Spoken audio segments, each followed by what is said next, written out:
Do you find it challenging to capture photographs of birds in flight? It's not as difficult as it might seem. In this video, I'll guide you through the camera settings and key environmental and physical techniques that can help you master the art of bird in flight photography without the need for expensive gear. Stick around for a little secret on how I capture this takeoff shot. Welcome to the channel, everyone. My name is Mark Dumbleton and I'm a professional wildlife photographer from South Africa. I publish videos every Sunday about all things relating to wildlife photography. So if that sounds interesting to you, please consider subscribing to the channel. So, how do we master bird in flight photography? We need to consider the technical settings, the environmental and physical approach to taking the shot. Understanding these key aspects is crucial. Camera settings play a vital role in capturing a great photo of a bird in flight, and as with all photography, there are specific camera settings you should be using. Use manual mode with auto ISO. This will allow you creative control over the shutter speed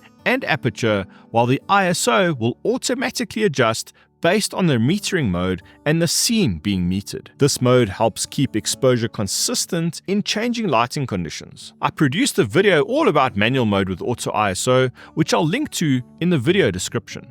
It goes into the merits of this camera mode in greater detail. I switched to full manual mode with manual ISO if there are major changes in backgrounds, such as when a bird flies in front of a bright background, then across a dark background. This allows me full control over the exposure of the bird, regardless of what the camera is metering because of the background. This technique is especially useful with white birds. Your shutter speed needs to be fast to freeze the bird and its wings. Remember this, the smaller the bird and the closer it is to you, the faster your shutter speed needs to be. You can get away with slower shutter speeds for bigger birds. Additionally, your ability to pan with the bird can help you get a sharp result with a slightly slower shutter speed. As a general rule of thumb, my go-to shutter speed is 1/3200th of a second, especially when photographing at a bird sanctuary with a variety of species. If you're photographing a bird taking off and don't plan to follow its movement with panning,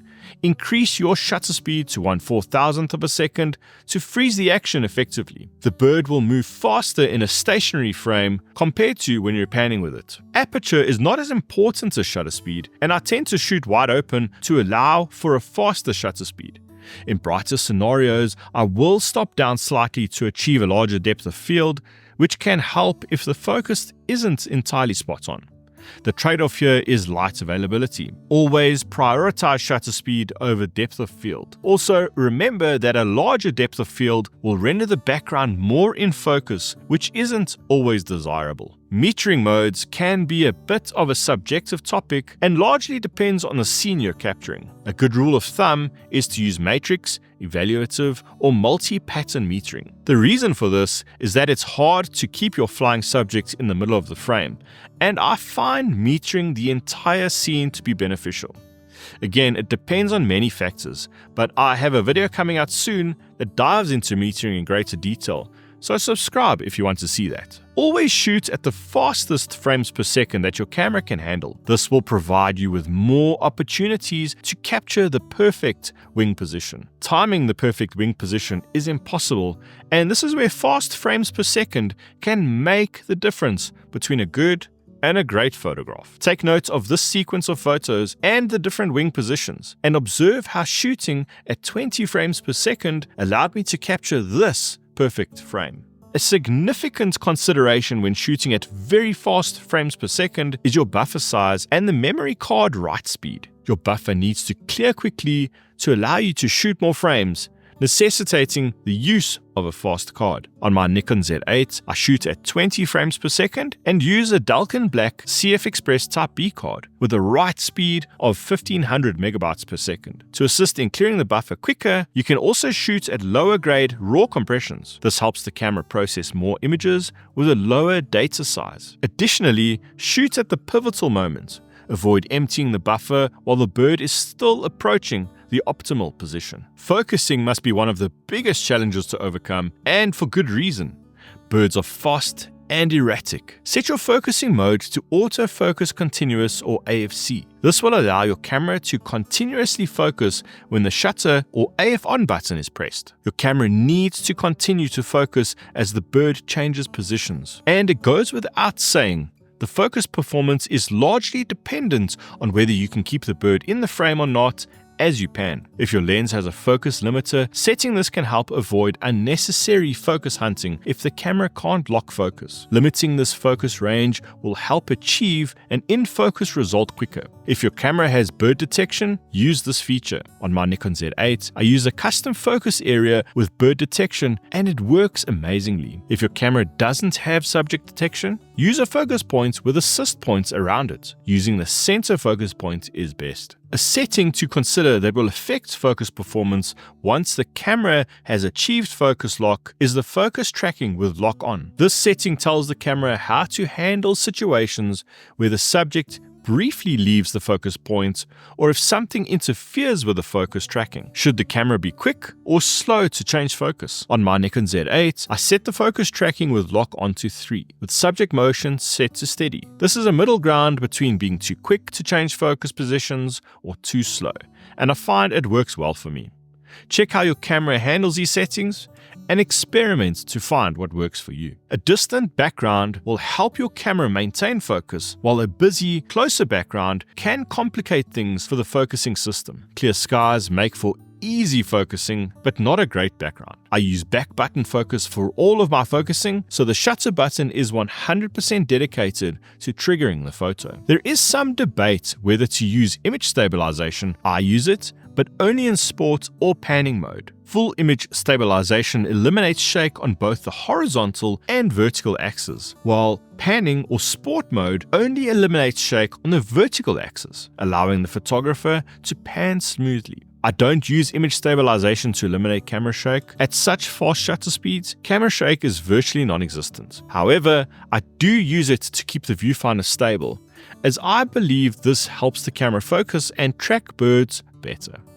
If the viewfinder were incredibly shaky, surely the camera would struggle to focus more. A long lens is always better for birds in flight, as birds can sometimes be small and distant. However, you don't have to break the bank and buy a big 600mm prime lens.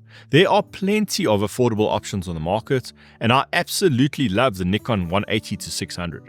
Smaller zoom lenses are also lighter to handhold, allowing for easier movement when taking the photographs. A camera with strong autofocus performance is crucial for capturing great photos of birds in flight. Fortunately, most modern cameras, even certain entry-level models, offer good autofocus capabilities. Now that we've got the camera settings dialed in, environmental conditions and your physical approach to actually taking the photograph also plays a key role. Wind plays a pivotal role in bird and flight photography. Birds always take off and land into the wind, so it's a golden rule to remember. If you don't account for this, you'll often find yourself photographing the bird from behind. Always try to keep the wind at your back, or at least parallel to your shooting direction. Avoid having the wind blowing directly into your face if possible. Heavy wind can also slow birds down and cause erratic movement, which can make photographing them, especially smaller birds, quite challenging. Consider the light and its direction when photographing birds. Harsh light creates strong shadows and can be less visually appealing, while softer, low-angled light is generally more flattering. For the best results,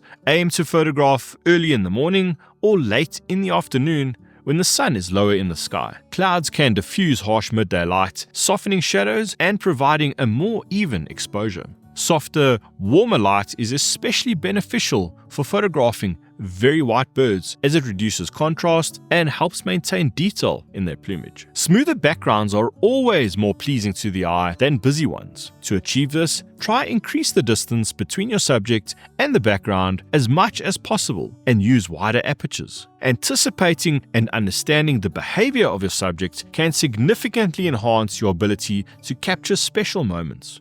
While I can't cover every behavior for every bird, there are a few key patterns worth mentioning. For example, birds often relieve themselves just before taking off, as a lighter load makes it easier to fly. This can be a useful flight indicator. Ducks, on the other hand, typically flap their wings after dipping in the water a few times, so watch for this moment to capture dynamic shots. Nesting birds frequently fly back and forth with nesting materials or food, providing good opportunities to observe and photograph their routines. Additionally, bee eaters often return to the same perch after catching an insect, so pre-focus on that perch and fire away on their approach. By studying your subject and understanding its behavior, you'll be better equipped to capture compelling images. As the photographer, you have a lot of control over improving your skills in bird in flight photography through your physical approach. Firstly, finding a moving bird in your viewfinder can be quite challenging, especially since birds often move erratically.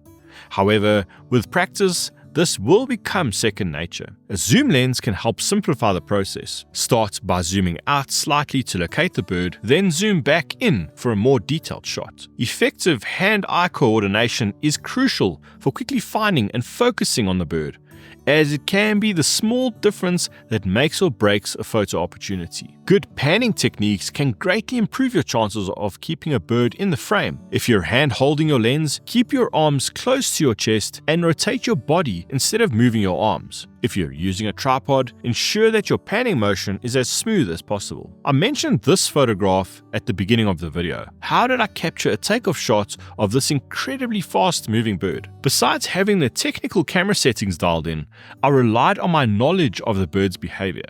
Just before takeoff, the bird almost compresses itself, which was my cue to fire the shutter. I captured only 3 frames as the bird took off and moved across the frame. Without shooting at 20 frames per second, I might not have been so successful. I pre-focused on the bird and kept my finger on the shutter, waiting for that crucial moment. As you can see, I cropped the photo to enhance the composition. Cropping is a crucial skill in wildlife photography, and mastering it can significantly impact your images. In this video here, you can learn about the powerful effect cropping can have on your wildlife photographs.